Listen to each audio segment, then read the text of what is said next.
Development organisation for human potential sustainability এর আয়োজনে জেলার 5 উপজেলা থেকে অষ্টম শ্রেণীতে অধ্যয়নরত দরিদ্র মেধাবী শিক্ষার্থীদের নিয়ে জুনিয়র মেধাবৃত্তি পরীক্ষা অনুষ্ঠিত হয়েছে। বিস্তারিত দেখুন শেরপুর থেকে নিজস্ব প্রতিনিধির পাঠানো প্রতিবেদনে। শনিবার সকালে শহরের উত্তরা আদর্শ বিদ্যাপীঠ কেন্দ্রে শেরপুর সদর উপজেলার 42টি স্কুল থেকে 308 জন শিক্ষার্থী পরীক্ষায় অংশ নেয়।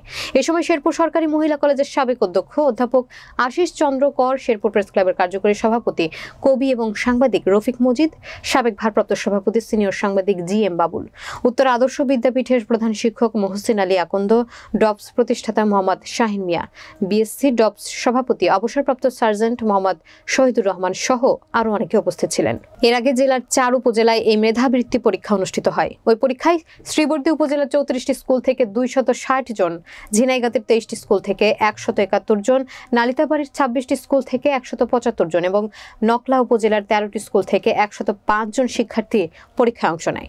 এ নিয়ে জেলায় সর্বমোট 138টি স্কুল থেকে 1019 জন শিক্ষার্থী এই পরীক্ষায় অংশগ্রহণ করে। সংগঠন সূত্রে জানা গিয়েছে, প্রথম ধাপে লিখিত পরীক্ষা নেওয়া হয়েছে। লিখিত পরীক্ষায় উত্তীর্ণ শিক্ষার্থীদের মৌখিক পরীক্ষা ও পারিবারিক অবস্থা যাচাইপূর্বক চূড়ান্ত মেধা তালিকা তৈরি করা হবে এবং ডপস কর্তৃক নির্ধারিত সুবিধাসমূহ প্রদান করা হবে।